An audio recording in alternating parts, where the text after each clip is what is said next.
Greetings and salutations. This is Abdelhadi with The Bitter Truth, where we may not have all the answers, but we're going to ask an awful lot of questions.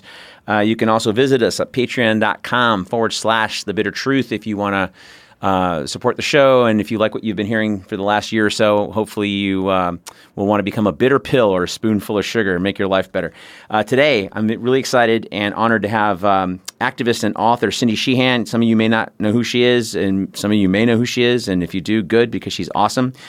She's the author of Peace Mom, A Mother's Journey Through Heartache to Activism, and Dear President Bush. And she's joining us on the show today. Cindy, are you there? I am here. Thank you. Hey, thank you for coming on. Hey, so let's just kind of jump into it. I mean, for those of the folks who don't know who you are, or how you got into your current work, why don't you tell us a little bit about what happened? Okay, so I've always been against war, and I was against Iraq and Afghanistan in 2001 and then 2003. And it wasn't just because my oldest son Casey, was in the Army. It's because I grew up during the Vietnam War and the protests against the Vietnam War. So I always thought war was horrific. But then when the U.S. attacked and invaded and occupied Afghanistan and then Iraq, I had a personal reason to be against war. And my son Casey, his unit was deployed to Iraq in 2004, and by the time they got to Iraq, he was only there because first they stage in Kuwait, and then they have to caravan or whatever they do, convoy into Iraq. He was only there for about a week, and he was killed in combat. So I started to network with people, because at that time there were really big protests before the invasion of Iraq. Right. But after there was the invasion, everything just stalled or whatever, because people were thinking, now that we started, we have to support the troops or blah, blah, blah. And so I started networking with people who felt the same way I did. And a year and 4 months after he was killed, I decided to go to Crawford, Texas, where George Bush used to always go on vacation. And we marched as close as we could get to the checkpoint by his ranch. And I wanted to ask him what noble cause. And because he said our troops died for a noble cause, and nobody at the press conference asked him what was the noble cause. Right. So I literally heard him say that on Wednesday, and I'm in California, so I'm sitting at home watching a news conference. George Bush says all the troops died for a noble cause. He was at a press conference. There were a bunch of journalists there. Not one of them said, hey, back up a little bit. What is this noble cause? And so that was Wednesday. Saturday, August 6th, I was marching down Prairie Chapel Road with a few dozen other people, and George Bush wouldn't meet with me, and somebody had asked me, what are you going to do if he doesn't meet with you? I said, well, I guess we'll just sit here at the side of the road until he does meet with me. And then by the time the summer, and I said, and we're just going to stay here till he goes back to Washington, D.C. or wherever he goes after his vacation. And so by the end of August, the beginning of September, we had, about 20,000 people actually came to Crawford that summer, and many of them camped. We didn't have 20,000 there at, staying overnight at all. Sometimes maybe just a couple hundred people spending the night, but we were camped all along the road. And then someone had donated an acre of land to us so people could camp on that land without worrying about getting, hit by any pro-George Bush, pro-war people there in Texas. Mm-hmm. And so, and then there were, tens of thousands of people around the world holding vigils for us in solidarity with us. And so, and ever since that happened, I've still been an anti-war, anti-imperialist activist. And even when Obama was president, when a lot of people stopped being activists, right? You know, you can't criticize a Democrat for doing the same things you criticize a Republican for. Right, absolutely. Well, you can, but a lot of people think you can't. Or especially in his case, and it's not true. Yeah. Especially in his case, because he was black, and if you criticize his policy, I mean, I got accused of being racist a lot because I was criticizing his policies. Right. Oh yeah, yeah, me too. And so people, in the first time he ran in 2008, I was running against Nancy Pelosi in San Francisco for Congress, but I was campaigning for and working with Cynthia McKinney because she was running on the Green Party ticket. And Cynthia McKinney is a black woman, and people would say, "Oh, you're such a racist." And I'd say, "Call me a racist. I voted for a black woman." And even that doesn't make me not a racist. But if you're putting the criteria that I have to support a politician because he's black, and I don't, if that's your criteria, then hello, how can you call me racist when I voted for a black woman? So. Well, and to speak to your point a second ago, when you were talking about that press conference, that what you saw, Bush getting no pushback. I mean, Trump is taking away hall passes from crybaby CNN people all the time just because they, ask critical questions, and their critical questions aren't even real critical questions. They're just basically corporate approved critical questions.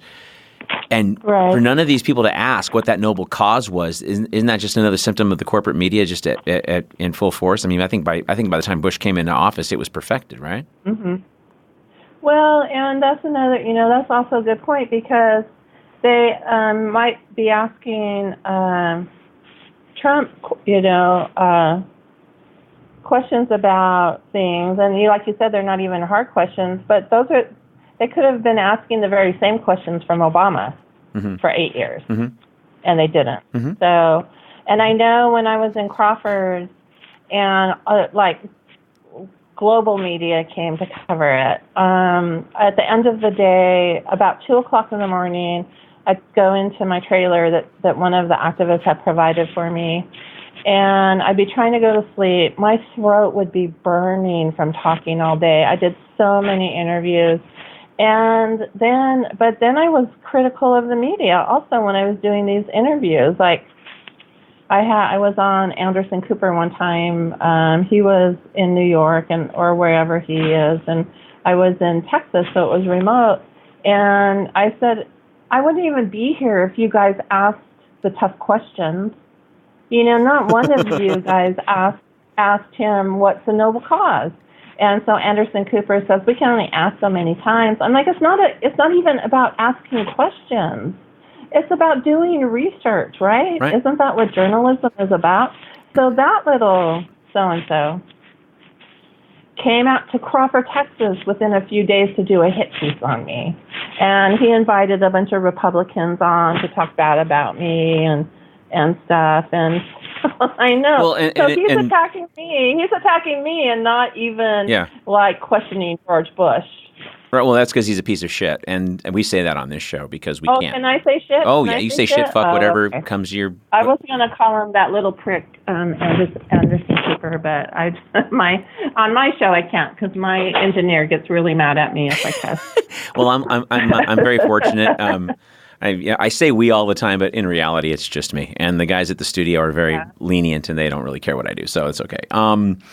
But that's the point, though. There's no pushback, and if it doesn't satisfy the corporate narrative, then they're not going to fucking go with it. I mean, give you an example, the debates, when Tulsi Gabbard, beat up on Kamala Harris, rightfully so, because I'm from California. I grew up in Southgate, by the way. I know you grew up in Inglewood.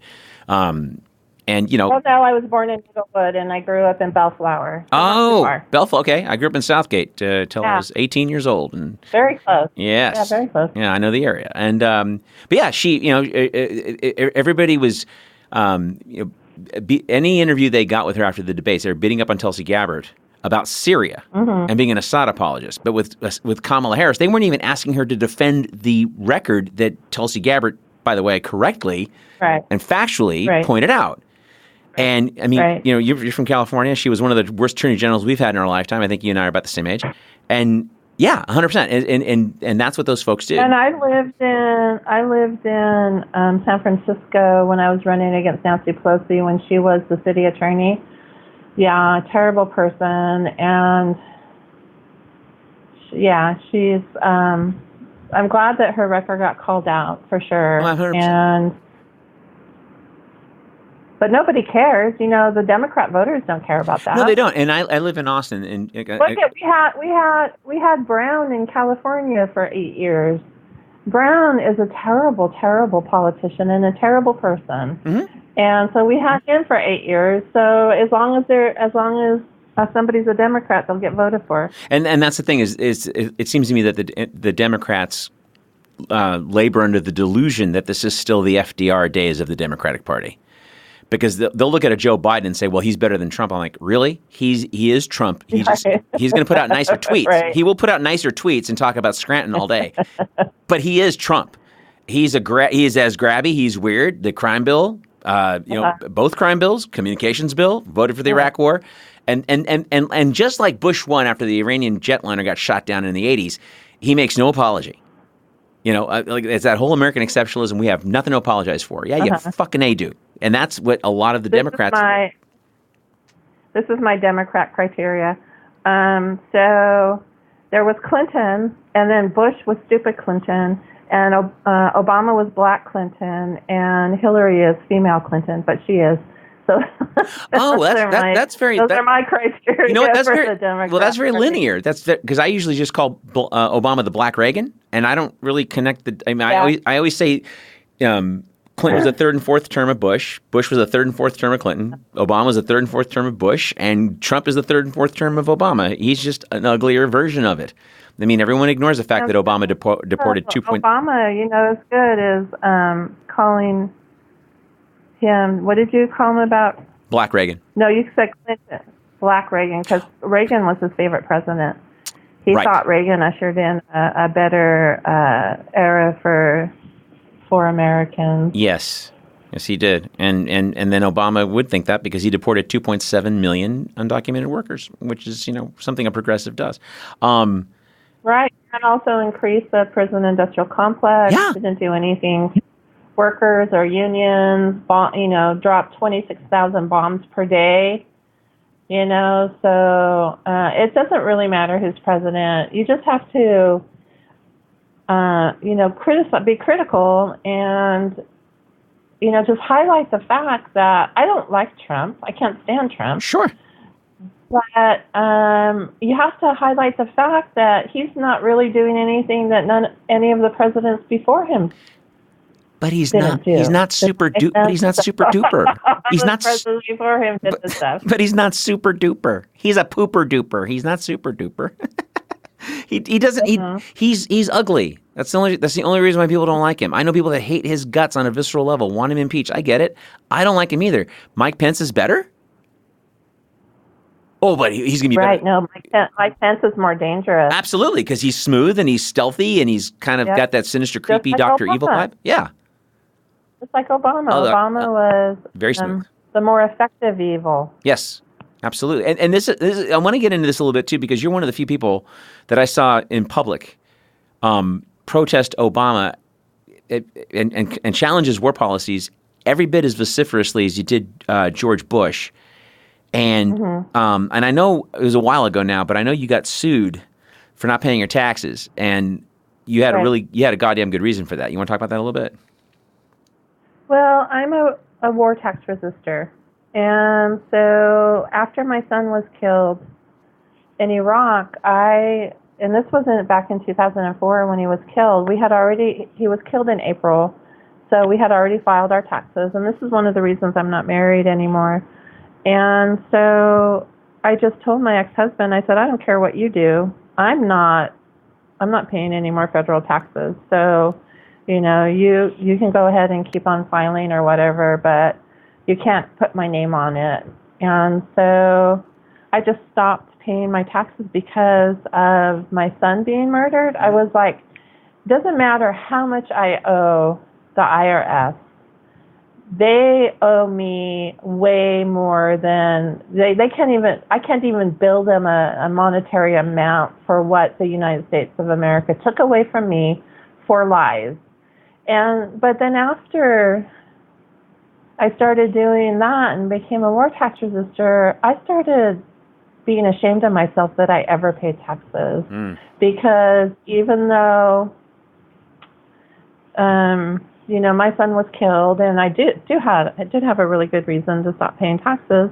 But all my taxes, my whole life, I've been working since I was 16, maybe even 15. All my taxes, my whole life has been funding murder, they have been funding exploitation. So in 2000 and something, I know Obama was president. I don't remember what year it was. It was probably like 2011-ish, maybe. I could look back. It doesn't really matter what year it was. I got a summons from the federal government, and they said that they were taking me to court for failure to pay taxes. And so we had to go to federal court in Sacramento. It's not a district court, but a circuit court maybe, but it's in Sacramento. So we had to do that, and they sent 3 attorneys from Washington, D.C. to persecute me or prosecute, whatever they want to say. Yeah, both. And I was like, you don't have any prosecutors here in Sacramento you could have used? And so this is just like one of the best moments of my activist life, Abe. So I had an attorney, when he heard I had been summoned, Dennis Cunningham. He successfully sued Oakland, I think, for the death of the bombing of Judy Berry. Okay. The cops put a bomb, and she was an environmental activist. She got millions of dollars. But anyway, Dennis is an activist lawyer, and Dennis contacted me. He said, I would love to represent you against the IRS. And so we had a hearing, and I didn't even have to talk. Dennis, the government presented its case. Dennis brilliantly defended me, gave like this brilliant reasoning why I'm not paying my federal taxes. And the government's attorney said, after he was done, said, Judge, no, first, before she said something, after Dennis was through, the magistrate looked right at me and said, it sounds like a reasonable response to something that happened to you that was so unreasonable. And so I started crying. I just started blubbering right there. I've never had any representative of the U.S. government acknowledge, Democrats did when they wanted to use me to get elected, but, they were fake. This was, I think, one of the first honest representations of sympathy I had heard from anybody in the U.S. government. Wow. And so after he said that, the government's attorney looked at him and said, Magistrate, Your Honor, whatever, will you compel her to comply? And he goes, I don't think I will. It's lunchtime. Court adjourned. He slammed his gavel down, and I was just like a free woman from that point. That's hilarious. So, good for you. Yeah, it was awesome. And, I can't, they say I owe him $100,000. And my attorney's questions have always been, where did you come up with this figure? And so they won't show like how they think I owe it or how they figured it out. But, I still can't own anything. I can't own a car. I can't own property because they will confiscate it for back taxes. But I don't care. I'd rather live simply and not fund the murder of our troops and people around the world. Sure. So, but that was that was like one of the best. That was like the best thing that ever happened to me. Being an activist was that hearing. It was so wonderful. And as you said, the judge was sincere. Right. He was of course he was sincere. He could have like nailed me to the wall. Yeah. And he just said, right? Yeah, 100%. And you know what? For the amount that you just said, in the interest of transparency, about 8-9 years ago, I had some issues with the IRS because for about 8 or 9 years I didn't file like at all, and you got to really piss them off. Mm-hmm. Like I was just being lazy and kind of an asshole, and I just kept throwing the forms away. Yeah, I'll take care. And then they finally started, garnishing my wages and doing all this kind of stuff. Oh crap! So I got an accountant and got right with them. It was one phone call, fixed it, done. The amount was about the same as what you said. I got it down obviously because I'm 1099, but I say all that to say that they were clearly going after you to make an example of you because of your activism. Right, and that didn't work. Yeah. That didn't work because I got off. But also my revenue agent, the guy who deals with me up here in my county, he asked my attorney, he goes, why does she have to be so vocal about it? And my attorney's like, do you know who Cindy Sheehan is? And this is a statement for her. It's part of her activism. And so if I wasn't so vocal about it, and it was really, they showed bad judgment. Sure. Bringing me to court, obviously, but also, it's like George Bush. I said I wanted to meet with him the first day we went there. I know he was there. I know he was in Crawford. Yep. If he had come out and met with me, I would have left. Right. That would have been just a tiny little like, oh, look what happened. And it would have looked better for George Bush than for me, right? Right. George Bush had come because he would have come out and said, right. Yeah. Right. But he didn't. They blew it, and then it turned into this mega protest. Well, he did send out Stephen Hadley, who was, I think, the head of the NSA at the time, and Joe somebody, Hagan, I think. Mm-hmm. I think that was George Bush's assistant or chief of staff or something. Right. They sent them out to meet with me, and they kept on trying to lie to me about like why, Cindy, we really thought Saddam had weapons of mass destruction, and they kept on saying stuff like that to me. And finally, I said, you know what? Just because I'm a grieving mother, don't make the mistake of I'm a stupid grieving mother. That's right. There's a lot of proof that you guys lied, and there's a lot of proof you knew you were lying. But so the month before, I had just testified for the Downing Street memo hearings where, it was proven that the conclusion was foregone. The U.S. was going to invade Iraq. They just had to cherry pick the intelligence to fit it, to fit the invasion. So, I knew all of this stuff. I could answer everything he said. And I told Stephen Hadley, I said, besides, I came here to meet with your boss, not you. So why don't you go and tell your boss that if he comes down to meet with me, I'll leave. I'll just go. If not, I'm gonna sit here till he does. But I didn't have any idea at that time that thousands of people would come, and I'm sure they didn't either. Mm-hmm. But it would have been so simple for him to come out and just, sure. And just like he wouldn't, even if he didn't answer what noble cause, he would have said something like, well, I think it's a noble cause to, I used to be able to do a good impression of George Bush, but I haven't for a long time. I think it's a great, noble cause to spread democracy and free the Iraqis and protect the United States. Even if you told me that blather, I'm a person of my word. I said if you met with me, I'd leave. Right. See, and that's the challenge is because these people are cowards. They are the moral equivalent or superior to nobody at all. That's who they are, and they're like an after-school special. And apparently, we need to bring the after-school special back because remember when we were kids and you watched the after-school special, and you knew that if the guy was a braggart, it's because he was insecure because the homeroom teacher would tell little Johnny, well, he's kind of an asshole because he's insecure. Okay, and you learn so much from the after-school special, right? If you face the accusation, if you're telling the truth, you got nothing to hide. If you're telling the truth, you got nothing to hide. But these guys aren't telling the truth, and they know they're fucking liars.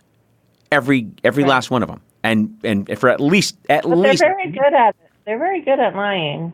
100%. But I think they knew I was good at seeing through their lies already. Because you're not the garden variety Democrat or even the garden variety Republican who cloaks themselves in the flag and American exceptionalism. You said something earlier, about how we were all supporting the troops, and that was a sad lesson from Vietnam. Because we were spitting on the wrong guys when they got home. I was 12 when the war was over. I wasn't spitting on anybody, but we were spitting on the wrong guys when they got home. We should have been spitting on Nixon. We should have been spitting on Johnson's grave. And I think that has been proven that wasn't really something that happened anyway. So, well, I see, I see the stuff. I see the interviews. I mean, so I don't know who's telling the truth. I was a kid when it happened. But my point is that's the perception that we came out of that with.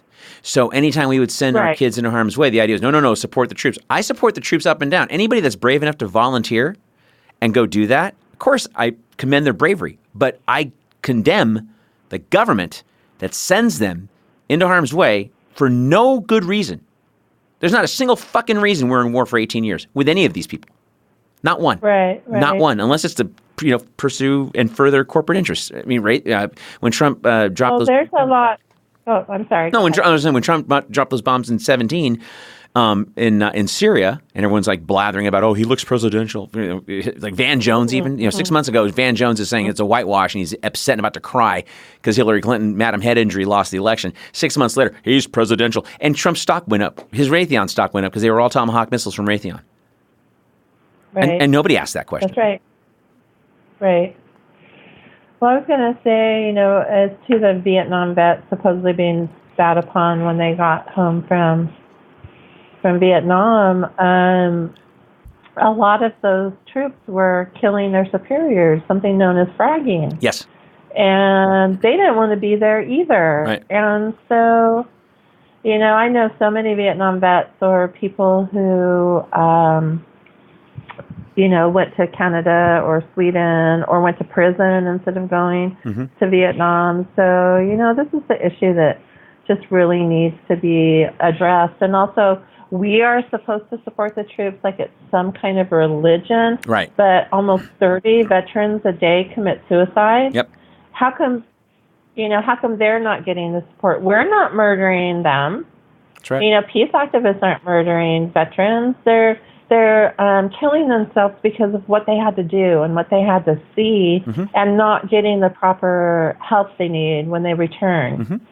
So, these are we got to give this right back to the establishment, right back to the corporate media, or, right back to pro-war people when they say things like that. They used to tell me all the time, you don't support the troops, you're a traitor, blah, blah, blah, or whatever. And I would ask them, what have you done today to support any troop besides say you support them? Is there something actual, is there any kind of actual, tangible action you took today to support the troops? Except just using your big mouth and not using your brain? That's right. That's right. No, and that kind of gets us into. I want to talk about your project, the March on the Pentagon that you guys are doing this fall, because obviously that this all ties into everything. So, when is it? What's happening, and what's the goal of the March on Pentagon? So last year, for 2 years in a row, there was a. Hold on a second, I have the cost. Sorry about that. That's okay. So for 2 years in a row, there was a big women's march. It was called the Women's March, and they all march around looking like senior citizen toddlers with their pink knitted pussy hats on, and it was all about Trump. Right. It was all about opposing Trump. That's all it was. And so there was even a sign the second year that said, I think they've had them 3 years in a row now, but I'm talking about last year. So last year's Pussy Hat March, there was a sign that said, if Clinton had been elected, we'd be at brunch. And so, or if Clinton was president, we'd be at brunch or something like that. Right. It literally said that. And so before the 2018 one, 2017, unfortunately, my sister and my comrade and my colleague and my best friend passed away from cancer on the day of the Women's March. And so she was in hospice for 2 weeks. I had been her primary caregiver for like 2 years. So I wasn't really paying attention to the Women's March or Trump winning or whatever. And so the second year, I started to pay attention more. And they would not address war as a women's issue. And I was, trying to contact the organizers. I was putting it out there on Facebook all the time. It's like I've combed through their materials. They're not addressing war as a women's issue. And so, and it obviously is. I mean, it's a humanity issue, right. But, women we lose our children, we lose our families, we lose our communities. In the military, female troops have a 90% chance of being sexually assaulted, raped, or harassed, So, and then domestic abuse. Yes. A huge percentage of domestic abuse cases are from either active duty troops or veterans. And then veterans join the military, and you look at these indiscriminate killings when there's really I don't know what there would be a reason to kill, but the people don't have weapons, they're not threatening, and they get killed. And a lot of times the officers are veterans. So there's a lot of, it is a women's issue. Of course it is. Sure. And so I was told, Cindy, we appreciate this is your issue, but as long as women aren't free, it won't be our issue. And so I said, well, as long as white privileged Democrat women aren't free from Trump? That's what you're talking about, right? That's right. And so that's basically what they were. I said, because if you really were for women's liberation, or you wanted all women to be free, you'd be demanding an end to U.S. imperialism. Yep. And you'd be in solidarity with the women who are being occupied and oppressed at this very moment. All women, every single woman. I mean, even here, if she's a Republican, we have to be in solidarity to elevate the cause of all women. If they were true feminists, if they were true humanists, they would actually feel this way. But it was all about Trump. So I said, you know what? What the heck? If they're not going to address war as a women's issue, then why don't we have a women's march on the Pentagon? So that was in the beginning of the year. We had it last year. Everybody was included. You know, we had a couple thousand people, and we had a really good march and a really good rally. Good. But our thing is we're anti-imperialist and nonpartisan. Right. We don't care who is, we don't care if Nancy Pelosi is the Speaker of the House or Trump's president or Obama's president. The wars keep on going. That's right. So this year, on October 11th, 12th, and 13th, in Washington, D.C., we're going to have March on the Pentagon presents Rage Against the War Machine. And so last year we were very good at trying to keep Trump's name out of, or trying to, make it about Trump. Except when he did something that needed to be criticized. Right. And so, so this year we're starting at the White House, because we figure he's really gone a long way to proving his imperial credentials, even though he's done some things that, but we always think if Trump does something that isn't terrible, it's in Trump's best interest. Right. To not do that thing, Right. Well, I mean, North Korea, to me, he's not a humanitarian, right? Yeah. To me, the whole North Korea thing, I don't care how it happens. I mean, just get it done. But his motivation for that was just to prove Jeb Bush wrong. Your brother wasn't. Also, he said, "Look at these beautiful beaches. We could build hotels and resorts on them." Absolutely, and go in and go dig out $3 trillion of minerals and iron ore and silver and gold that they can't afford to do because they're building nukes. And that's the other little dark secret. So anyway, this year we are starting at the White House, and we're going to different places. We're going to have like this traveling march and rally Nice. to hit different aspects of organizations or things that support U.S. imperialism, like the IMF, like the Atlantic Council think tank, the Washington Post, some war profiteers, and things like that. So we're doing that, and then we're having a summit called the Anti-Imperialist Revolution Summit. So we go to Washington, D.C. It's a big hassle for a lot of people. It's a big hassle for me. I live in California, and I actually have spent so much time in Washington, D.C. I can't stand that place. And so, but then what do we do when it's over? After we gather all together, how do we come back to our communities, and what can we do to undermine U.S. imperialism? Mm-hmm. Well, let me ask you, to piggyback on something you mentioned earlier, what kind of pushback do you, because I know you get pushback for this. So what kind of pushback do you get from these women, for example, with the pussy hats? Because the points you made earlier are 100% true. War is devastating to women all over the world, especially when the shit hits the fan and say Libya or Syria. Libya has slaves now. Libya or Syria or Iraq. Yemen, Iraq, Afghanistan. As soon as the structure falls apart, structure falls apart in any of these countries, the first people to be victimized are women.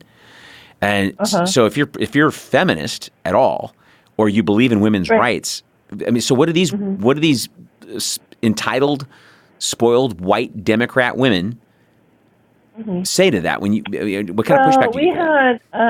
We had a couple of organizations that I've worked with in the past that refused to participate. One of them because their board met and said, well, we're afraid they're going to be too harsh on the Democrats.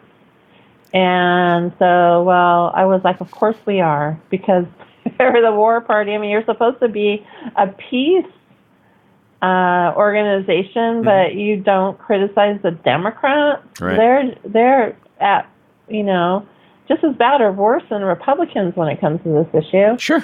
And then 70 years. Another organization wouldn't participate because we refused to explicitly state that trans women are women. And so they wouldn't participate. I'm like, look at our thing just says we want to end U.S. imperialism, bring the troops home, and start rebuilding the other countries and rebuilding our own country. Our demands are very simple because we don't want to bring in all these other things like trans women are women. But you say, you call yourself a women's march, so you have to say trans women are women. So we're not going to say that because that's not the issue. If you want to end U.S. imperialism, it shouldn't matter if you're a man, a woman, a trans man, gay or straight or whatever. Those things shouldn't matter. What matters is the U.S. is killing all of these people all over the world. Mm-hmm. They're killing all these demographics. So that's the thing that should matter. And it shouldn't matter if we criticize the Democrats. If you're anti-war, that shouldn't matter. So and we had a lot of pushback in our social media about us being too harsh on the Democrats for this issue. But what can these people say? They can't. When we show them what Obama did for 8 years, when we show them the votes that Democrats take to support war, to fund war, to say, yeah, go ahead and bomb people. There's like, what's on there? The only thing they have going for them is partisanship. That's right. That's all. And we have facts going for us. So we would just be like, hey, this is it. This is the fact. This is the reality. And if you don't agree with the reality, then you're not really disagreeing with us. You're disagreeing with reality. Mm-hmm, sure. So you can come or you don't have to come or whatever. But this is just our basic, because it's going to take a cross-section of people who want U.S. imperialism to end for it to end. That's right. So look what just happened in Puerto Rico. That's right. Those weren't all left-wingers, socialists, communists that demanded their governor resign. Those were Puerto Ricans from all walks of life. That's right. And if they can work together on that one really principled demand, then people who are for decolonization of the U.S. from Puerto Rico, they can start working with those people, right? So, but just as long as you agree on one simple fact, that the U.S. empire is destroying the environment, it kills countless numbers of people. Sure. Because of U.S. imperialism, we don't have a sane healthcare system here in the United States. We don't have a sane education system. We have over 1 million homeless people. We have children either malnourished or hungry. There's incredible statistics that 1 million children under the age of 5 in this country go to bed hungry every night. That's not conscionable. When the U.S. spends trillions of dollars on imperialism, that is not, and that's a women's issue. Right.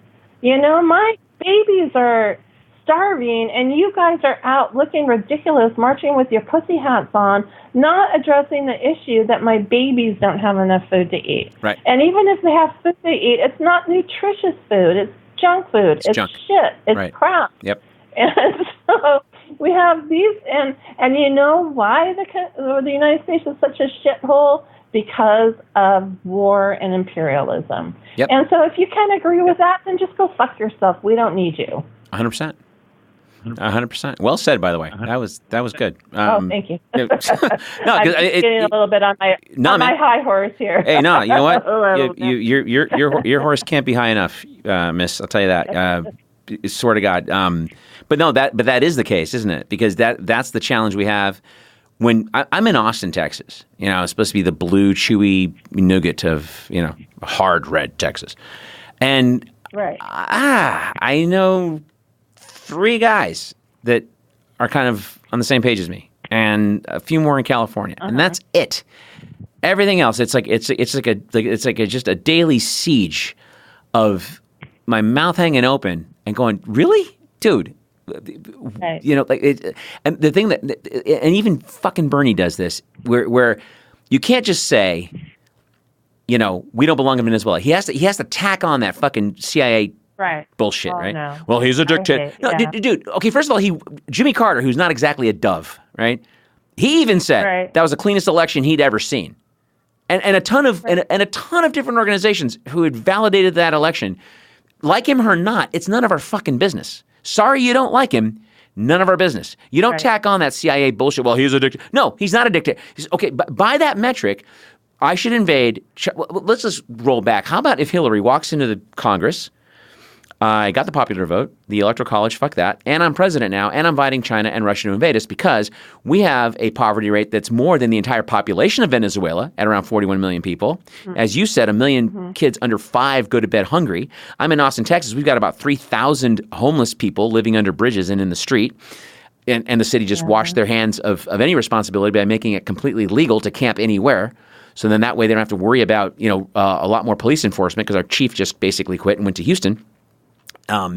So long story short, all of that to say that how do these people look at you with a straight face and they'll say things like, well, I majored in political science. Well, maybe you missed the day they taught politics in politics class because what the fuck are you telling me that you didn't see on MSDNC, right? Or Fox News?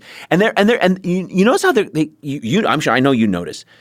They sound the same. Right. There's no left and right with these people. Right. Yeah, no, they sound exactly the same. And that's one thing. I was never a Sanders supporter because, first of all, I won't vote for a Democrat. I don't care. I won't vote for a Republican either. I won't vote for a Democrat. I get it. And so once he capitulated and registered as a Democrat, I was like, well, he's dead to me.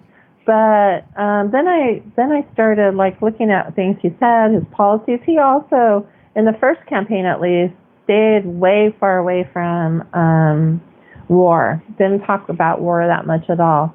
But during his campaign, he got attacked, I guess, by the right wing because he worked with Venezuela, and when they provide low-cost heating oil to people, poor people in the north, for either free or a very reduced cost. I mean, first of all, poor people in the Midwest, by the way, of the United States, in the Northeast. Of the United States. Right. Yeah, and so anyway, first of all, I think it was Patrick Kennedy who started this program, and he asked every oil company in the United States to do the same thing. They all refused. Venezuela and Citgo were the only ones that said, yeah, we'll do this. It's the right thing to do.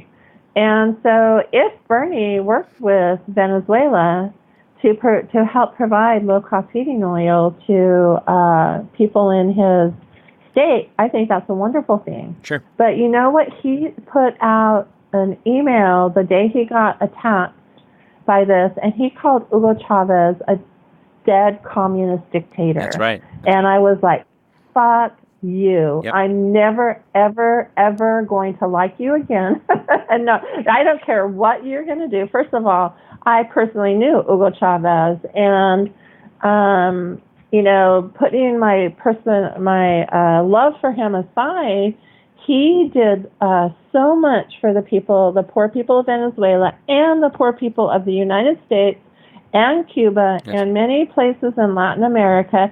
Was not a dictator. He survived so many elections while he was still alive. And like you said, they're very transparent elections that are honest elections. Mm-hmm. He survived so many of those elections. So to call him a dictator was wrong.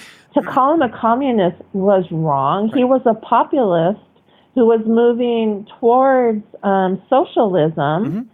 And so to call him a communist was the only thing that was unfortunately correct was that he was dead. See, and not to interrupt you, this is the thing that pisses me off about Bernie, because I tore my clothes in 2016. I was waiting for the big grand moment at the campaign, the DNC thing. I was waiting for him to come out and go, okay, you guys, I'm taking my delegates, and fuck you. I'm going to run with Jill Stein. I was waiting for that. Didn't happen. Yeah. It was like I was like, oh yeah, I don't know why you were waiting for it. You know why? Because he was going to endorse. Because I believed in Santa Claus till I was 40. I believed in Santa Claus until I was 40 years old. Okay. So that I have issues. No, but seriously, because I just wanted to hold out that last hope, right? But no, he's right wing in any other European country. The thing that pisses me off about that email story that you just talked about, that when that happened, why that made me angry, I was going, you fucking prick. That was an opportunity to bash American oil.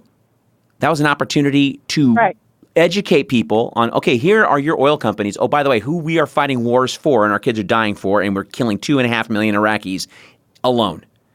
That's what he could have done if he didn't vote for every fucking war himself, neck and neck with John McCain. That's another reason I didn't support him. He supported Clinton's, nasty stuff in Kosovo, and he just supports the F-35 or whatever the number of that airplane is. F-35, the biggest piece of shit, by the way, according to everybody and the Pentagon and John McCain. Talk about a boondoggle. Yeah. And so that's why I can't support him. But you're completely right when the U.S. is putting in sanctions, and they declared Guaido the president of Venezuela.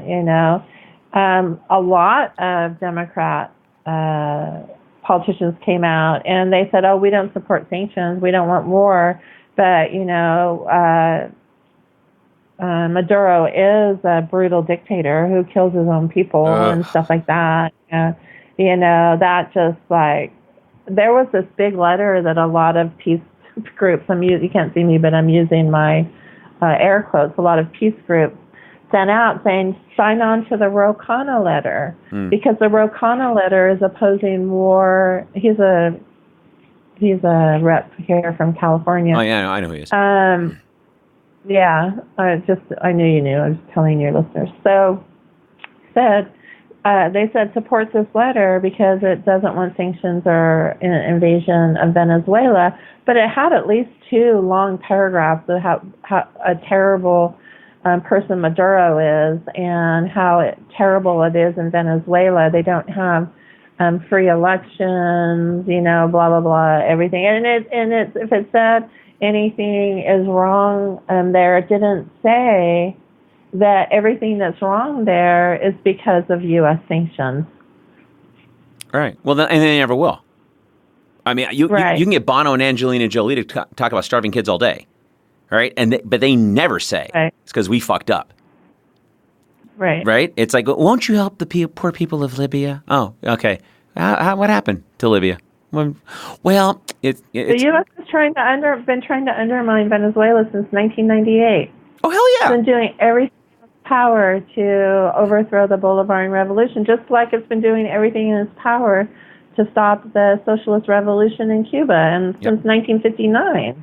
Well, here's the thing: like when I was a kid in college, I used to get there was no internet, so I used to get my news from the LA Reader and the LA Weekly before the LA Weekly got completely co-opted, and 50% of Venezuelans were starving. And we didn't seem to give a shit in the 80s because they were, quote, capitalists and giving us their oil for free. So we didn't care. I mean, starving to death. They had like a 40% poverty rate, some ridiculous amount of people dying every year from just no food. And now we care about the poor people of Venezuela, who, by the way, before this last round of sanctions only had a 4% poverty rate. So by that, by their metric of bullshit, you know what I mean? By their metric of bullshit, we should invade Colombia because Colombia has a 30% poverty rate. They kill journalists every year. They kill campesinos by the thousands every year. They rig elections. Right? That sounds like a human rights violation crisis to me. But they're capitalists. Oh, and they became a NATO associate, right? So we don't go in there because they're on our side.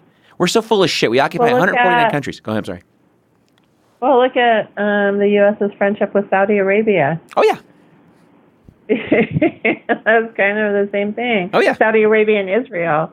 That's what I call the real trifecta of terror, is Saudi Arabia, Israel, and the United States. 100%. So, but we support those countries and, try to undermine other legitimate sovereign states just because maybe they don't agree that the United States is entitled to 100% of everything. Let me ask you something, because we got a few minutes left. What are your thoughts moving forward? Like, how do we get out of this quagmire of moneyed bullshit? It's just bought. I mean, Ocasio-Cortez is compromised. The quote squad. Ayanna Pressley, she's a fucking joke. I mean, she was a total Clinton supporter back in the day, and when she started running, I was like, whoa. She's a progressive, or a progressive what? You know what I mean? But yet people go, oh no. Well, like they all have issues. I spoke yesterday in Oakland, and I was going to say the current crop of Democrat candidates, but I said the current crap of Democrat candidates. And I was like, it's kind of like a murder of crows. It's a crap of Democrats. Right. But so obviously elections and getting really, getting everybody gets their panties in a twist over elections and partisanship. Obviously, that's not helping us. And, we got to realize that the 1% or, what we would call the bourgeoisie or the ruling class or whatever that owns so much wealth, they don't care about Democrat, Republican, white, black, straight, gay, or whatever. They just care about, we don't want to share our wealth. We want all the wealth. Mm-hmm. And so we have to realize in the rest of us, the 90% of us who aren't in government, aren't in banking, aren't in the corporate media, aren't like the support crew for imperialism and the 1%. We have to realize that, yes, we have real differences.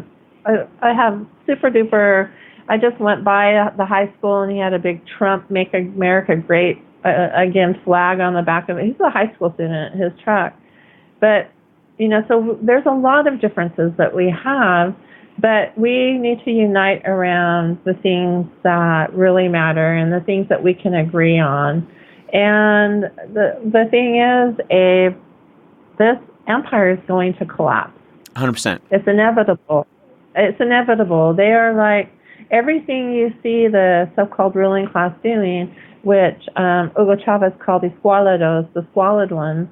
What you see the ruling class doing is to just prop up their power, prop up their wealth. They use the military for that. They use the police for that. They use propaganda for that. Mm-hmm. So it will collapse. And so what we have to do every day is to try to push it towards further collapse. But what we're trying to do in March on the Pentagon, especially with our summit in October, is to say this is how you can go and organize your community. And you can organize your community around a lot of issues, around children's issues, elder people, community gardens, community time banking. There's just so many things that we can do if we want to recognize that, this person might not be my friend, but this person doesn't have to, my next door neighbor might not be my friend, but they don't have to be my enemy either. Right. But we do have enemies. And that's the thing, is when we're fighting each other, like you said, Nixon should have been the one, Johnson should have been the one that was, spat upon if that really happened. Sure. While we're fighting each other in the working class, these people are robbing us blind. Oh, 100%. They're sucking the marrow out of the treasury. And they're enemies. Yeah. It doesn't matter. Trump and Obama and Clinton, they're all our enemies. Yep. Well, and as evidence... It doesn't matter who you are. They are your enemy. 100%. Well, and as evidence, I don't want to get into this as a thing because we're almost done, but, like the one thing that struck me about that whole Jeffrey Epstein thing, it didn't matter. Oh, my God. That's a whole other hour, yeah, absolutely. Right? But what struck me about that was it didn't fucking matter. That's the level we're talking. These guys get us squabbling about guns and gays, and meanwhile they're taking money from the very same parties. Right. I mean, how does Mitch McConnell and Nancy Pelosi get to $100 million net worth? And they don't pick and choose. They don't say, "Well, we're not going to exploit this person because she's a Democrat woman or whatever." Right. They don't pick and choose who's going to be murdered or exploited because they don't care. They don't care about us. We have to care about each other. That's right. That's 100% right. Well, shoot, or shit, as it were. I really thank you so much for coming on the show. I really. Can I just share my website? Please, absolutely. I was going to. That was my next thing. You jump right on in. Okay, so you can find more information about Rage Against the War Machine at marchonpentagon.com, and I do have a podcast that I've had since 2009. We're in the 11th year. That's called Cindy Sheehan's Soapbox. So you can just put in Cindy Sheehan Soapbox in the browser, in your browser or whatever, and you'll get. I have 11 years of archives, and that's where I put, my activist stuff, what's happening. You can sign up for my newsletter, or you can sign up for March on Pentagon's newsletter too, to keep up to date on how we're working towards the collapse of imperialism. And I'll put those on in the body. Because we're on Spotify and iTunes and all that stuff, so I'll make sure to put those two in the body of the description. Perfect. So, but again, no, seriously, thank you for coming on. It's not to blow smoke. It's been a real blast talking to you. I've admired you for a lot of years, and when you said you'd come on, I was like, oh, this is awesome. Well, thank you for having me. I think it was a good conversation, and I like it when I can cuss because I can express myself better. And but I didn't cuss too much. No, it's okay. But listen, that's why it's called The Bitter Truth and not Big Wet Kiss, right? That's because it's a little bit of pomegranate with that. Folks, again. Patreon.com/The Bitter Truth if you want to support the show. And as always, if this stuff makes you uncomfortable, it's supposed to. Sleep tight.